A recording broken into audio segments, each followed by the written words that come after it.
오늘 본문에는 두 가지의 사건이 기록되어 있습니다. 하나는 예수님께서 배를 타고 건너편으로 가시다가 풍랑을 만나는 사건이 기록되어 있고, 그리고 또 하나는 그 풍랑을 만난 이후에 배에서 내렸더니 이 가다라 지방에서 귀신 들린 자를 만나는 사건입니다. 이 두 사건을 통해서 오늘 하나님이 우리에게 어떤 말씀을 주시는지 우리 함께 나누도록 하겠습니다. 먼저 예수님께서 제자들과 함께 배를 타고 이 건너편으로 가는 사건의 배경부터 한번 보겠습니다. 우리 18절 한번 보시죠. 우리 지난주에 살펴보았듯이 예수님께서 무리가 자기를 에워싸는 것을 보시고는 우리 인자는 머리 둘 곳이 없다. 예수님께서 이 말씀하시며 건너편으로 가자 하셨습니다. 지금 수많은 무리가 예수님을 서로 모시려고 하는데 예수님은 그들을 보시면서 인자는 머리 둘 곳이 없다 하시고 배를 타고 떠나는 사건이 오늘 본문의 배경입니다. 그럼 예수님께서 이 무리를 떠나시는 이유가 뭔가요? 우리 지난주에 한번 살펴보았죠. 지금 이 무리들이 예수님을 따르겠다고, 예수님을 믿겠다고 모였습니다. 예수님을 믿고 따르겠다고 대단한 결단과 각오를 하고 지금 이 자리에 모였는데 예수님은 이들을 보시며 인자는 나는 머리 둘 것이 없다 하고 떠나시는 이 사건은 믿음이라고 하는 것은 우리의 의지와 결단의 문제가 아니다. 이 이야기를 우리에게 가르치고 있는 사건입니다. 예수님의 제자가 되겠습니다. 이건 우리의 결단과 의지로 되는 일이 절대 아닙니다. 예수님께서 우리의 중심 아시죠? 예수님의 말씀에는 권위가 있고 또 이 권위가 있을 뿐만 아니라 예수님께서 귀신도 고치고 귀신도 쫓아내고 불치의 병도 고치고, 그러니까 이 무리들이 예수님의 대단한 능력을 보고 예수님을 따라 나섰습니다. 이 무리 안에는 오늘 저와 여러분도 함께 들어가 있는 거죠. 우리 예수님 믿고 잘 되고 싶은가요? 아니면 예수님 믿고 완전히 쫄딱 망하고 싶은가요? 우리 귀양 예수님 믿는 거 우리 잘 되고 싶죠. 이런 마음은 우리 모두에게 다 있습니다. 그러나 성경은 뭐라고 하나요? 요한 1서 2장 15절 말씀 보시면 이 세상이나 세상에 있는 것들을 사랑하지 말라. 누구든지 세상 사랑하면 아버지 사랑이 그 안에 있다고요, 없다고요? 아버지의 사랑이 그 안에 없느니라. 그러니 내가 예수님 믿으면서 동시에 세상에서 잘 되고 싶은 마음이 있다면 지금 내가 뭘 사랑하고 있다는 이야기인가요? 목사님, 저는 세상도 사랑하긴 하지만 예수님 더 사랑합니다. 이런 건 있을 수가 없습니다. 두 주인을 섬길 수가 없죠. 예수님 사랑하는데 저는 세상도 조금 사랑합니다. 이런 거 없습니다. 이건 그냥 세상 사랑하는 거죠. 세상을 조금 사랑하든 적게 사랑하든 이건 다 세상 사랑하는 겁니다. 세상 사랑하는 자 안에는 아버지의 사랑이 없다고 했습니다. 그러니 오늘 저와 여러분 안에는 아버지의 사랑이 있나요, 없나요? 우리 안에는 아버지의 사랑이 없죠. 우리 안에는 아버지의 사랑이 없습니다. 그래서 예수님께서 나는 머리가 둘 곳이 없다 하는 거죠. 오늘 우리가 다 무리 안에 포함되어 있습니다. 근데 우리는 뭐가 좀 다른가요? 믿음이 다르죠. 믿음이 있는 거죠. 아버지의 사랑이 우리 안에 자리를 잡고 있습니다. 내가 아버지를 사랑하는 게 아닙니다. 우리는 아버지의 사랑이 우리 안에는 없습니다. 나는 아버지를 사랑하는 그런 거 없죠. 그런데 아버지 사랑이 내 안에 들어와서 내 안에 자리 잡고 있다는 이야기입니다. 이게 믿음의 이야기입니다. 우리도 예수님 잘 믿고 세상에서 잘 살고 싶어하는 무리가 틀림없습니다. 우리도 무리입니다. 그런데 우리 안에는 뭐가 있다고요? 아버지의 사랑이 내 안에 들어와서 자리를 잡고 있습니다. 지금 수많은 무리들이 예수님을 믿겠다고, 예수님의 제자가 되겠다고 모였습니다. 이들이 지금 예수님 안 믿겠다는 게 아니죠. 예수님 믿겠다고 나왔습니다. 서기관이 나와서는 예수님 어디를 가든지 제가 예수님 따라다니겠습니다. 한 사람은 아버지를 장사하고 난 이후에 제가 예수님 따르겠습니다. 전부 예수님 믿겠다고 나왔는데 예수님은 이들을 떠나시죠. 왜요? 이들의 믿음은 다 거짓입니다. 다 자기의 결단과 각오로 나왔거든요. 자기에게서 나오는 믿음이라고 하는 것은 다 거짓입니다. 자기에게서 나오는 믿음은 이건 자기가 설명할 수 있습니다. 왜냐하면 내 안에서 나왔기 때문입니다. 아버지 사랑이 내 안에서부터 나온 거라면 이거 우리 얼마든지 아버지의 사랑을 말로 표현할 수가 있습니다. 사랑은 표현할 수 있죠. 세상에 얼마나 많은 사랑의 이야기 그리고 사랑에 대한 노래가 있나요? 사랑은 표현할 수 있습니다. 그러나 진짜 믿음, 진짜 하나님이 우리 안에 넣어주신 십자가의 믿음, 진짜 아버지의 사랑은 이건 설명할 수가 없습니다. 왜냐하면 없는 게 들어왔거든요. 아버지의 사랑은 세상이 도무지 알 수가 없는 사랑입니다. 세상은 그 아버지를 도무지 알 수가 없는데 이 알 수 없는 걸 어떻게 표현하고 어떻게 설명할 수 있나요?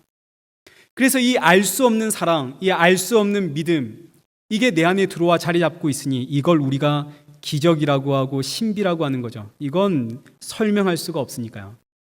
그래서 내 안에서 만들어진 믿음, 내 안에서 나오는 사랑은 내가 하나님을 사랑하니까, 내가 예수님을 너무너무 사랑하니까 주일 성수를 하고, 내가 예수님 사랑하니까 11조를 하고, 예수님 사랑하니까 열심히 기도하고 열심히 성경을 읽고 열심히 신앙생활합니다. 너 교회 왜 가니? 나 예수님 사랑하니까, 나 하나님 사랑하니까.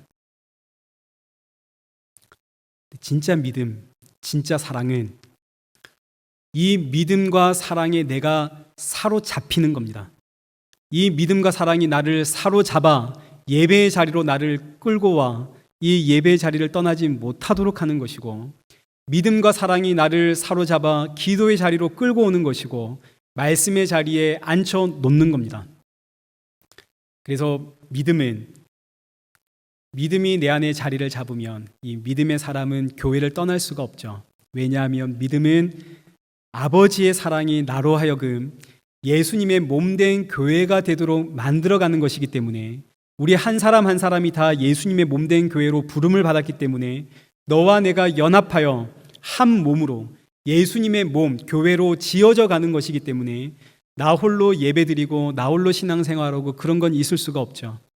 여러 가지 상황과 환경 때문에 또는 사람 때문에 상처가 있어서 교회를 떠날 수는 있지만, 반드시 믿음은 성도를 교회 공동체로 끌고 와서 성도와 성도가 교제하도록 만듭니다. 이게 믿음입니다. 이게 아버지의 사랑이 우리 안에서 하는 역사죠.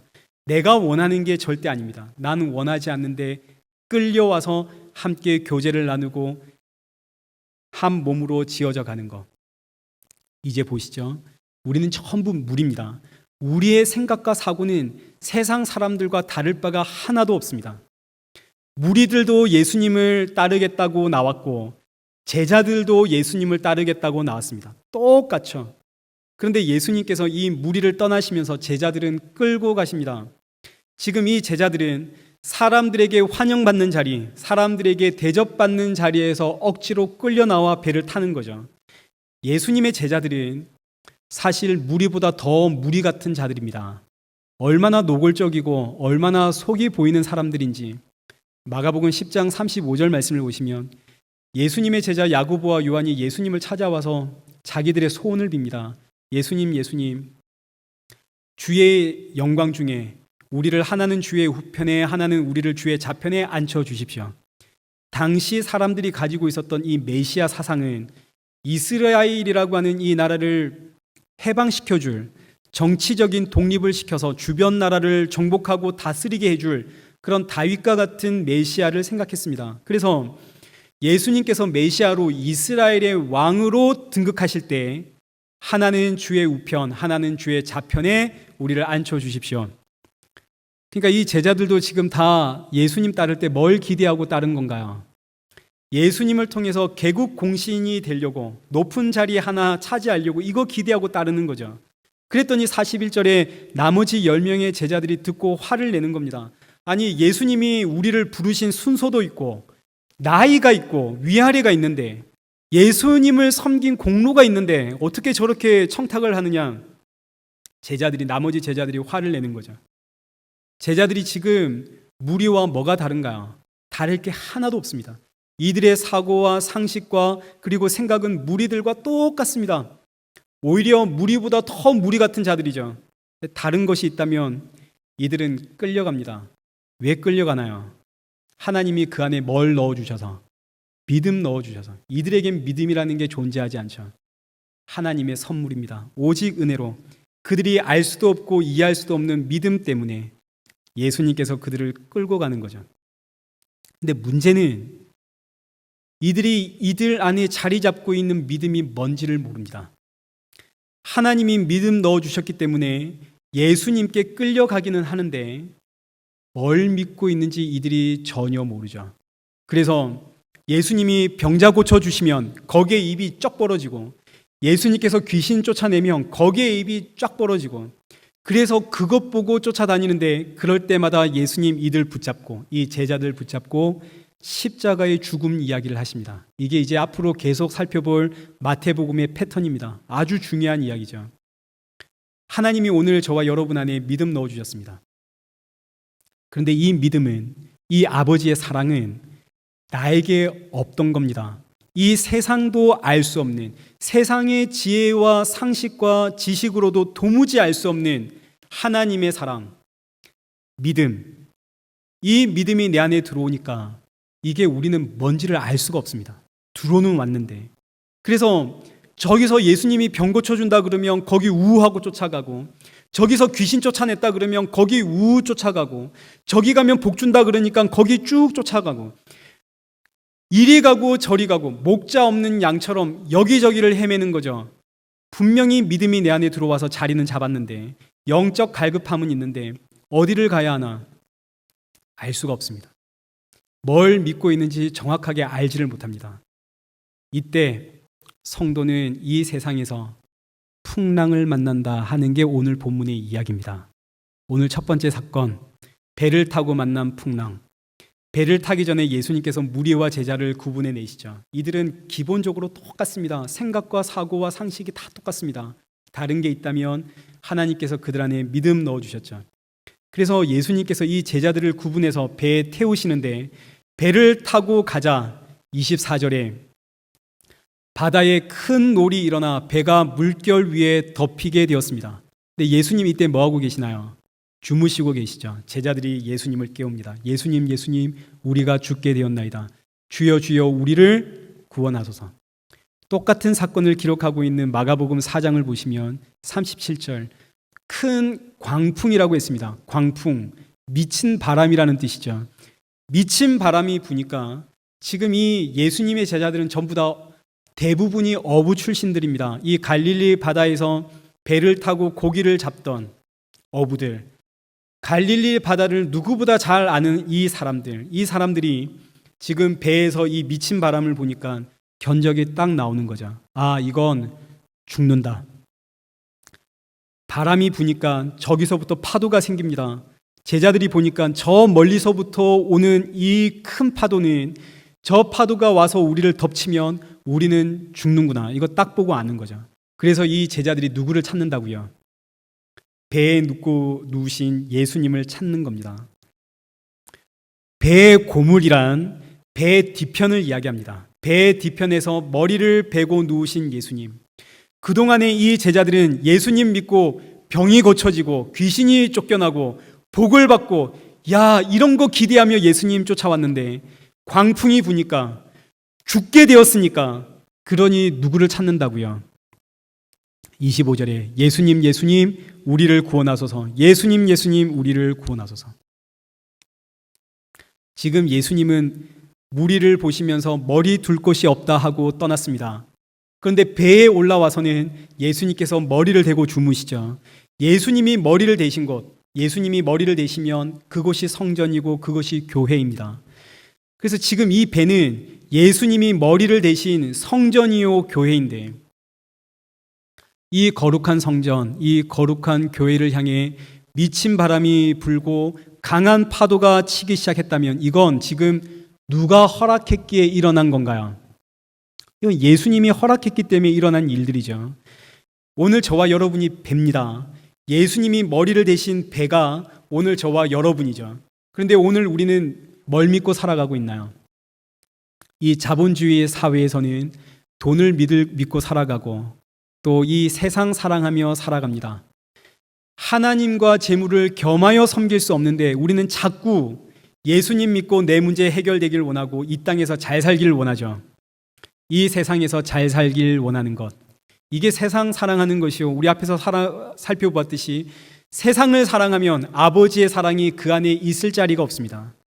그래서 예수님께서 우리가 세상 사랑하기 시작할 때 뭘 부르신다고요? 미친 바람과 파도 부르셔서 우리를 사정없이 흔들어 놓는다는 게 이 이야기입니다. 그럼 우리 미친 바람과 파도가 우리를 사정없이 흔들어 놓으면 그럼 어떻게 되나요? 우리 이 땅에 살아가다가 갑작스럽게 어렵고 힘든 일 닥치면 우리 뭐 하나요? 그러면 우리 하나님 앞에 기도하게 되죠. 이 이야기입니다. 그동안은 일이 잘 풀렸습니다. 막 예수님이 복 주는 것 같고 하는 일마다 잘 되고 신나고 그렇습니다. 이럴 때는 우리 기도 안 합니다. 기도를 해도 세상에서 잘 된다고 기도하지, 세상에서 잘 된다고 감사하며 기도하지. 이런 기도가 다 뭔가요? 세상 사랑하는 기도죠. 그래서 하나님이 미친 바람과 파도를 나에게 주셔서 이 미친 바람과 파도가 나를 사정없이 치면 그때 우리 안에 기도가 터지는데 어떤 기도가 터지나요? 우리 그때부터 누구를 찾게 되나요?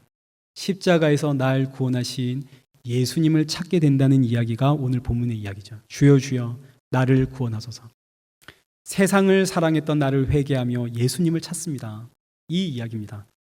이걸 다시 표현하면 모든 성경이 기록된 목적이 요한복음 20장 31절 한번 보시죠.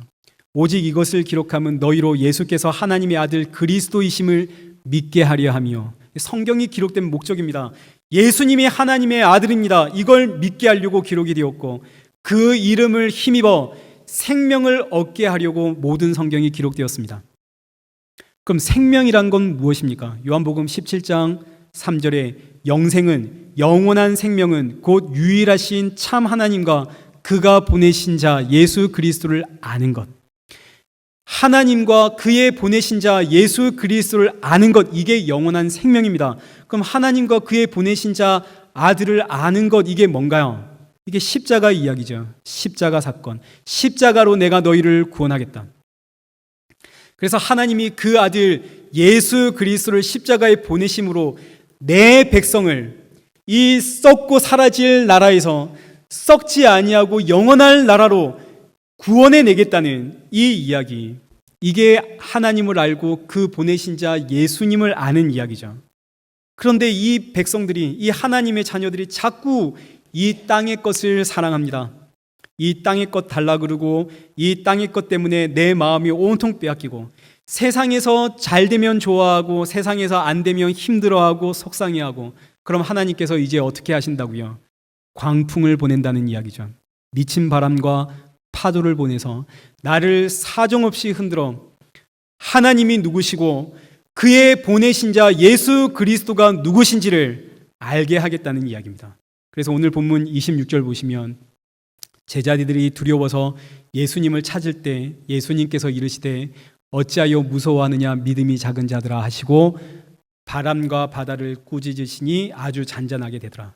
예수님께서 제자들을 향해 뭐라고 하시나요? 믿음이 작은 자들아. 믿음이 없다 이렇게 이야기하지 않으시죠. 믿음이 작은 자들아. 왜 믿음이 작은 자인가요? 믿음이 작다는 말은 무슨 믿음의 양이 작다, 믿음의 질이 작다 이런 이야기가 아닙니다. 믿음이 크면 구원을 크게 받고 믿음이 작으면 구원을 작게 받고 믿음이 아주 작으면 구원을 못 받고 그런 이야기 아니죠. 작은 믿음이란 누가 안 보일 때, 예수님이 안 보일 때 이게 작은 믿음입니다. 세상이 눈에 보이고 세상의 일들이 눈에 보이는 것, 그래서 날 구원하신 예수님이 안 보이면 이게 작은 믿음. 큰 믿음은 뭔가요? 내 눈앞에 예수님과 그의 십자가가 밝히 보이면 이게 큰 믿음이죠. 제자들이 마음이 세상에 빼앗깁니다. 예수님의 병 고치는 능력에 빼앗기고 예수님을 통해서 귀신이 쫓아나가는 그 능력의 눈이 빼앗기고 세상의 복의 눈이 빼앗길 때 이게 작은 믿음입니다. 믿음이 없는 게 아니라 작은 믿음. 이때는 세상이 너무 두렵습니다. 그러면 하나님께서 이제 어떻게 하신다고요? 미친 바람을 불게 하신다는 거죠. 내가 두려워하는 세상이 정말로 미쳐 날뛰어 나를 사정없이 쳐서 흔들어 놓으면 그때 예수님이 보입니다. 아, 그렇구나. 이 세상은 영원한 것 아니지. 이 세상이 나를 어떻게 해야 하는 것 아니지. 썩지 아니할 영원한 본향이 나에게 있지 하고 예수님이 보이면 그때는 더 이상 날 흔드는 이 세상, 이 미친 바람 두렵지가 않죠. 이게 큰 믿음입니다. 그래서 이 세상이 커 보일 때마다, 이 세상이 내 마음을 빼앗아 갈 때마다 하나님 날 너무 잘 아시죠? 나의 속을. 나도 모르게 내 마음이 세상을 향하면 어김없이 하나님께서 뭘 보내신다고요? 미친 바람 부으시죠. 바람과 바다를 꾸짖으시는 예수님. 시편 107편에 주께서 꾸짖으시니 물은 도망하며, 그러니까 구약에서 물을 꾸짖으시는 하나님이 신약의 누구라는 이야기입니까? 예수님이라는 이야기입니다. 예수님이 바로 그 하나님, 너와 나를 창조하신 그 하나님, 그 하나님이 물과 바람으로 나를 흔들어 아무리 흔들어도 흔들리지 않는 영원한 나라만 내 안에 남게 하겠다는 이야기죠. 하나님은 질투하시는 하나님. 그러니 오늘 내 삶에 광풍, 사람이라고 하는 광풍, 인간 관계라고 하는 미친 바람, 경제적인 광풍, 자녀라고 하는, 직장이라고 하는 삶의 터전에서 광풍이 사정없이 나에게 들이닥칠 때 성도는 뭘 깨달아야 합니까? 세상 사랑하는 나를 보아야 하고, 이런 나를 바로 잡으시는 하나님의 사랑을 보아야겠죠. 그래서 성도는 사정없이 흔들릴 때마다 이게 성도에겐 감사의 기도 제목이 되어집니다. 흔드시니 감사합니다. 이 광풍 불어주시니 감사합니다. 그래서 성도는 고난 중에 감사하고 환난 중에 기뻐하는 거죠. 사도 바울의 고백입니다. 디모데후서 1장 8절 보시면 오직 하나님의 능력을 따라 복음과 함께 뭘 받으라고요? 고난을 받으라. 이 땅에 발 딛고 사는 한 성도에겐 끊임없이 성도는 그 마음을 세상에 빼앗기게 되어져 있습니다. 그래서 뭐가 있다고요? 고난. 하나님의 능력을 따라 복음과 함께 하나님이 내 안에 믿음 넣어주시면 그때부터 성도는 고난을 받습니다. 2장 3절 너는 그리스도 예수의 좋은 병사로 나와 함께 고난을 받으라. 고난 주시는 이유는 영생을 주시려고, 하나님과 그 보내신 자 예수 그리스도를 알아라고, 그 십자가 보라고 우리에게 고난 주시는 거죠. 디모데후서 3장 1절도 보시죠. 말세에 고통한 때가 이르러 사람들이 자기 사랑하고 돈 사랑하고 자랑하고 교만하고 비방하며 부모를 거역하며 감사하지 아니하고 거룩하지 아니하며 무정하며 원통함을 풀지 아니하며 모함하며 절제하지 못하며 사나우며 선한 것을 좋아하지 아니하며 배신하며 조급하며 자만하며 쾌락 사랑하기를 하나님 사랑하는 것보다 더하며 경건의 모양은 있지만 경건의 능력은 부인하는 이 같은 자들에게서 내가 돌아서라. 그런데 여러분, 돌아서지던가요? 우리가 얼마나 자기 사랑하고 있습니까? 얼마나 돈 사랑하고 얼마나 비방하길 좋아하고 얼마나 쾌락 사랑하나요? 그래서 하나님이 우리에게 고난 주십니다. 미친 바람, 광풍 주시는 거죠. 돌아서라고요. 돌아서서 하나님과 그 아들 예수 그리스도, 그 십자가 보라고. 그래서 성도는 믿음 때문에, 이거 내가 원하는 일 아닙니다. 광풍이 불어닥치는 거 이거 누가 원하겠습니까? 내가 원하는 거 아닙니다. 믿음이 끌고 갑니다. 우리 안에 자리 잡고 있는 믿음이 우리를 끌고 가는 이야기가 광풍을 만난 배의 사건입니다. 그럼 두 번째 사건은 광풍을 만난 제자들이 무사히 건너편에 내렸습니다. 그랬더니 28절에 예수님께서 건너편 이 가다라 지방에 가심에 귀신 들린 자 둘이 무덤의 사이에서 나와 예수를 만나니 그들은 몹시 사나워 아무도 그 길을 지나갈 수 없을 지경이더라. 제자들이 배에 내리자 귀신 들린 사람을 만나게 되는데 이게 지금 배에서 만난 광풍과 다 연결되는 이야기입니다. 귀신 들린 자. 누가 귀신 들린 자인가, 이 이야기를 하는 거죠. 오늘 누가 귀신 들린 자인가? 같은 사건을 마가복음 5장 2절에서는 이 귀신 들린 자를 이렇게 표현하고 있습니다. 배에서 나오심에 곧 더러운 귀신 들린 사람이 무덤 사이에서 나와 예수를 만나더라. 그 사람은 무덤 사이에 거처하는데 이제는 아무도 그를 쇠사슬로 맬 수 없게 되었으니 이는 여러 번 고랑과 쇠사슬에 메었어도 쇠사슬을 끊고 고랑을 깨뜨렸음이러라. 그리하여 아무도 그를 제어할 힘이 없는지라. 밤낮 무덤 사이에서나 산에서나 늘 소리 지르며 돌로 자기의 몸을 해치고 있었더라. 이 사람은 무덤 사이에 살면서 밤낮 소리를 지르며 스스로를 해하게 할 뿐만 아니라 지나가는 사람도 해코지를 하니까 이 동네 사람들이 모여서 이 사람을 쇠사슬로 묶어두고 발에 쇠고랑을 채웠습니다. 그런데 얼마나 이 사람의 힘이 대단한지 이거 전부 다 끊어버리고 여전히 무덤가에 살면서 소리를 지르며 지나가는 사람을 괴롭히더라. 이 사람은 누가 봐도 귀신 들린 사람이죠. 그래서 정상적인 사람들이 모여서 이 사람을 묶어두었습니다. 누가 봐도 틀림없는 무덤가에서 소리 지르는 귀신 들린 사람입니다. 그러면 이제 성경에서 어떤 사람을 귀신 들린 사람이라고 하는지를 우리가 찾아가 봐야 됩니다. 지금 정상적인 사람들의 눈에는 이 무덤가에서 소리 지르는 이 사람 틀림없이 귀신 들린 사람이죠. 그 성경은 뭐라고 하는가 한번 보시죠. 에베소서 2장 2절입니다.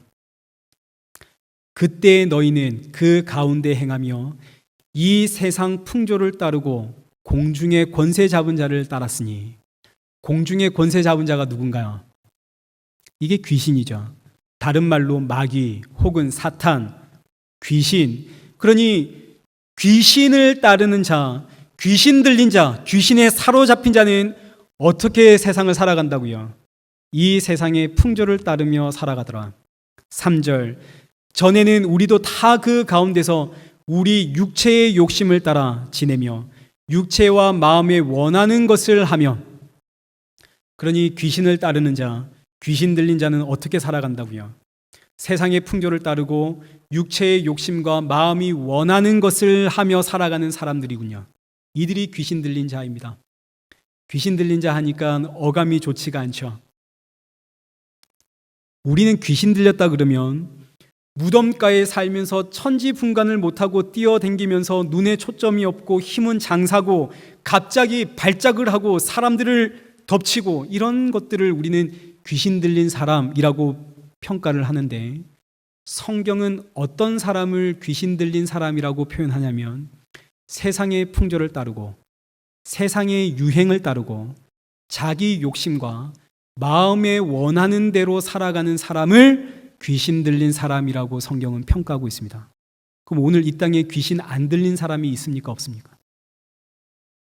야고보서 4장 3장 14절도 한번 보시죠.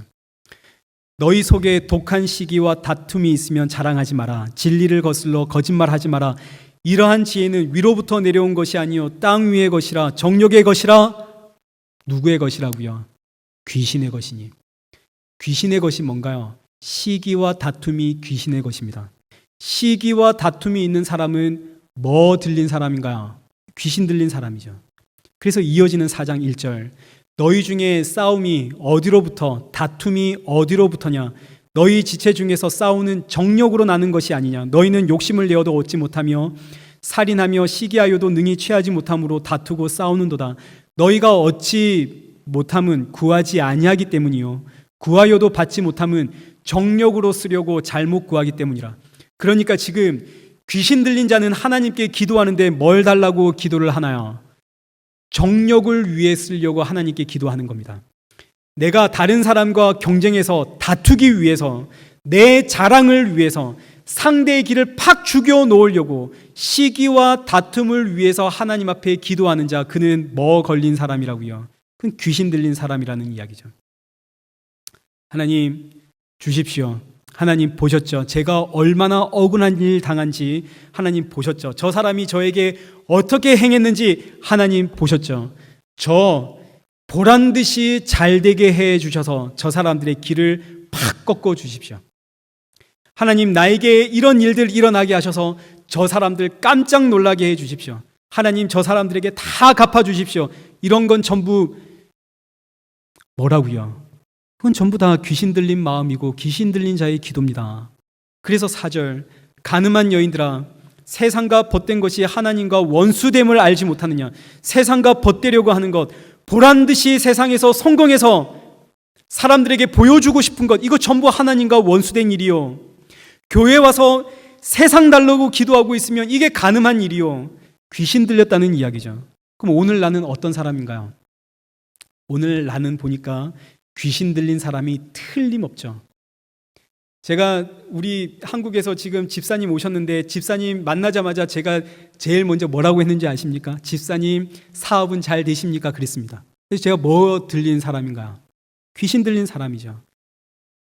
머리부터 발끝까지 나병 환자, 나병에 걸렸다는 말과 지금 똑같은 이야기입니다. 우리는 귀신 들린 사람이 틀림없습니다. 그래서 귀신 들린 자는 예수님께 나와 예수님밖에 없습니다 하고 엎드릴 수밖에 없죠. 반대로 계속 살펴보겠지만 난 귀신 들린 사람이 아니야 하는 사람들은 예수님이 필요가 없습니다. 예수님을 떠납니다. 예수님이 필요 없죠. 나는 귀신 들린 사람이 아닌데 자꾸 나보고 귀신 들렸다고 하니까 예수님의 이야기를 들으니까 진짜 미치고 팔딱 뛰고 환장하겠는 거죠. 이게 진짜 발작입니다. 그래서 여러분, 복음이라고 하는 것은 모두에게 기쁜 소식은 아닙니다. 사도 바울이 복음 전했는데, 이 기쁜 소식 전했는데 왜 사도 바울이 감옥에 잡혀 들어갑니까? 사도들이 복음을 전했는데 왜 잡혀서 그렇게 비참하게 죽습니까? 복음, 기쁜 소식 전하면 대접받아야 되는 거 아닙니까? 근데 왜 복음을 전했는데 감옥에 갇히고 비참하게 죽나요? 복음은 모두에게 기쁜 소식이 아니기 때문입니다. 복음은 오직 하나님의 자녀에게만 기쁜 소식이지 세상 사람들의 귀에는 그야말로 미친 소리입니다. 멀쩡한 나보고, 아니 세상에서 열심히 살아가고 있는 나보고 귀신 들렸다 그러니까, 나 지금 너무나 정직하게 살아가고 있는데 나보고 머리부터 발끝까지 다 썩어 문드러진 나병 환자라 그러니까 이 누가 좋아하나요? 그러나 우리가 잘 알듯이 아담과 하와의 선악과 사건 이후로 이 땅의 모든 인류는 다 공중 권세 잡은 자, 마귀, 사탄, 귀신에 사로잡혀 살아갑니다. 우린 다 귀신에 잡힌 자입니다. 그래서 누가복음 11장 14절에 예수님께서 이런 말씀을 하시는 거죠. 예수님이 귀신을 쫓아냈습니다. 그러자 사람들이 저 예수는 귀신의 왕, 저 바알세불을 힘입어 귀신을 쫓아낸다고, 저 예수야말로 귀신 들린 자라고 사람들이 떠들어대기 시작했습니다. 그때 예수님께서 하신 말씀입니다. 18절. 너희 말이 내가 바알세불을 힘입어 귀신을 쫓아낸다 하니 만일 사탄이 스스로 분쟁하면 그의 나라가 어떻게 서겠느냐. 그러나 내가 만일 하나님의 손을 힘입어 귀신을 쫓아낸다면 하나님의 나라가 너희에게 임한 것이니라. 강한 자가 무장을 하고 자기 집을 지킬 때에는 그 소유가 안전하되 더 강한 자가 와서 그를 굴복시킬 때는 그가 믿던 무정 다 빼앗고 그의 재물을 나누느니라. 아담과 하와 이후로 이 땅의 모든 인류는 다 사탄과 마귀, 귀신에 사로잡혀 살았습니다. 그들의 힘이 얼마나 강한지 우리 스스로의 힘으로는 빠져나올 수가 없고, 우리는 모두 다 귀신에 사로잡혀 꼼짝없이 이 세상에 속한 것 그거 사랑하며 그거 바라보며 우리는 살아가게 되어집니다. 그런데 이런 우리에게 더 강한 분, 예수님이 오셨습니다. 예수님이 오셔서 내 안에 있는 마귀, 내 안에 있는 사탄, 귀신 쫓아내시고 귀신 들린 자 나를 사로잡아 하나님의 백성 삼으셨습니다. 예수님께서 자기의 몸 삼으신 거죠. 예수님께서 자기 머리를 두시고 우리를 자기 몸 삼으셨습니다. 그러니 이제 나에게서 쫓겨난 마귀가 두루 다니다가 더 큰 마귀를 붙들고 함께 내 안에 쳐들어왔는데, 그런데 내 안에 들어와 보니까 내 중심에 누가 계시나요? 지금 예수님이 자리를 잡고 계시니까 이 마귀가 자리를 잡고 눌러 앉을 수가 없어서 왔다가 다시 나가는 겁니다. 이게 얼마나 놀라운 은혜인지. 지금 우리 안에 얼마나 시기가 많고 얼마나 다툼이 많은가요? 우리 얼마나 세상 풍조에 민감하고 얼마나 내 욕심과 내 마음이 원하는 대로 살아가고 싶은가요? 귀신 들어온 이야기입니다. 그런데 이 귀신이 내 안에 들어오는 왔지만 자리 잡고 눌러 앉지는 못합니다. 지금 우리 가운데 누가 계시니까요? 예수님이 계시니까요. 그래서 늘 우리 안에 들어와서 귀신이 우리를 유혹하고 미혹하지만 우리 안에 눌러 있지를 못하는 이유가 예수님께서 자리를 잡고 앉아 계시기 때문에, 그 믿음, 그 아버지의 사랑이 자리를 잡고 앉아 있기 때문에, 그래서 우리가 뭘 보면 시기가 나서 막 견딜 수가 없는데 돌아서서 정신 차리면 이 시기가 사라지고, 화가 나서 견딜 수가 없는데 돌아서면 십자가를 보면 이 화가 사라지고, 세상의 풍조, 세상의 욕심 너무나 가지고 싶은 게 많은데 돌아서면 또 이거 별거 아니고. 왜요? 우리 중심에 누가 계시니까요? 예수님 계시거든요. 갈릴리 바다에서 배를 탄 제자들 전부 귀신 들어온 자들입니다. 얼마나 세상이 좋고 얼마나 자기를 사랑하고 얼마나 자기 욕심으로 가득 차 있는지. 근데 미친 바람이 불고 파도가 치니까 뭐만 남나요? 모든 것 다 사라지고 내 안에 예수님만 딱 남죠. 주여 나를 구원하소서. 그동안에는 믿음이 들어와 있는데 이 믿음이 뭔지를 정확하게 몰랐습니다. 바람이 불고 파도가 치고 나를 흔들어 놓으니까 이 믿음이 뭔지 분명하게 딱 드러나죠. 무엇이 믿음인가요? 믿음의 실체가 뭔가요? 예수 그리스도, 그분의 십자가, 이게 믿음의 십자가가 되는 거죠. 이 이야기입니다. 오늘 누가 귀신 들린 자인가? 사람들은 지금 전부 다 저 무덤가에서 소리 지르는 저 사람이 귀신 들렸다 생각을 했습니다. 근데 저 사람은 귀신 들린 자 아닙니다. 왜요? 그 중심에 예수님이 계시거든요. 그 귀신은 들어갔다 나갑니다. 과연 그런가? 우리 한번 보시죠. 본문 31절. 귀신들이 돼지떼에 들어갑니다. 예수님께 나와서 사정을 하죠. 우리를 쫓아내실 것 같으면 저 돼지떼에 들어가게 하소서. 그래서 32절에 돼지떼에 귀신들이 들어가서 바다에 들어가 이 돼지떼들이 다 몰살하게 되어집니다. 마가복음 5장 13절에 보시면 이 돼지떼가 거의 2,000마리라 그랬습니다. 2,000마리. 옛날 예수님 시대에 그 동네가 커봤자 얼마나 크겠습니까? 그 동네 돼지는 전부 다 바다에 들어가 몰사했다 보시면 됩니다. 그러니까 14절, 그 동네의 돼지를 다 거느리고 와서 돼지를 치던 자들이 읍내와 여러 마을에 들어가서 말하니까 사람들이 어떻게 되었는지 모두 몰려와서는, 돼지 주인들은 다 몰려왔겠죠. 예수님께 나와 보니까 귀신 들린 자는 정신이 온전하여 예수님 발 앞에 앉아 있고, 그 모습을 보고 17절 예수님께 뭐라고 하나요? 예수님, 이 우리 동네에서, 이 지방에서 어떻게 해달라고요? 떠나주소서. 정상인이라고, 나는 정상이라고 생각했던 사람들은 예수님을 보고 예수님, 예수님, 우리를 떠나주세요. 그런데 놀랍게도 18절에 귀신 들렸던 자는 뭐라고 하나요? 예수님과 함께 있기를 원하더라. 누가 귀신 들린 자인가요? 사람들이 볼 때 귀신 들린 자는 그 중심에 누가 계시고? 예수님이 자리 잡고 계시고, 이 동네 사람들의 중심에 뭐가 자리 잡고 있고? 귀신이 자리 잡고 있고, 이들은 예수님 원하지를 않습니다. 왜요? 재산에 엄청난 손해가 났거든요. 2,000마리의 돼지떼가, 우리 동네의 돼지는 다 죽었습니다. 예수님이 우리 동네에 왔더니 우리 동네가 어떻게 되었나요? 망했습니다. 떠나주십시오. 그런 예수는 우리에게 필요 없습니다. 복 주는 예수, 성공하게 하는 예수, 건강 주는 예수, 이런 예수는 너무너무 좋지만 이 세상에서 나를 망하게 하는 예수, 우린 필요 없습니다. 우리 동네에서 떠나주세요. 이게 귀신 들린 자들의 이야기입니다. 반대로 사람들이 귀신 들렸다고 하는 이 사람은 예수님과 함께 하기를 원하죠. 그런데요, 19절, 예수님께서 허락하지 않습니다. 집으로 돌아가 주께서 너에게 어떻게 큰 일을 행하사 너를 불쌍히 여기신 것을 내 가족에게 알리라. 그가 가서 예수님께서 자기에게 어떻게 큰 일을 행하셨는지를 대가볼리에 전파하니 모든 사람이 놀랍게 여기더라. 사람들이 귀신 들렸다고 한 이 사람은 십자가의 증인이 됩니다. 그러므로 누가 귀신 들린 자인가? 요한복음 4장 1절 말씀에 사랑하는 자들아, 영을 다 믿지 말고 오직 영들이 하나님께 속하였나 분별하라. 많은 거짓 선지자가 세상에 나왔습니다. 여기서 영이란 복음 전하는 사람을 뜻합니다. 복음 증가하는 사람들의 그 말을 전부 다 믿지 말고 분별하라는 거죠. 그 말이 진짜 복음인지 아니면 귀신의 말인지 분별하라는 이야기입니다. 어떻게 분별해야 되나요?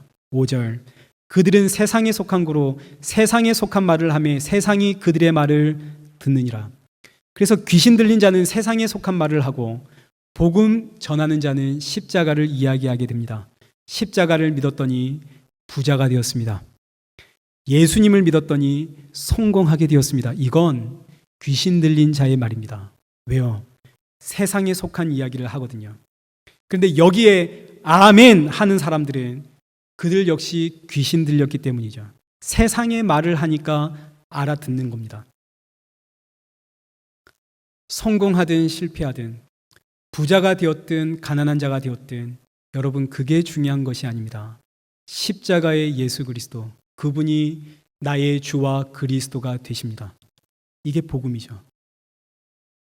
마태복음 16장 13절에 이제 말씀을 맺겠습니다. 예수님께서 제자들에게 나와 묻습니다. 사람들이 인자를 누구라 하느냐? 그러자 베드로가 기가 막힌 고백을 하죠.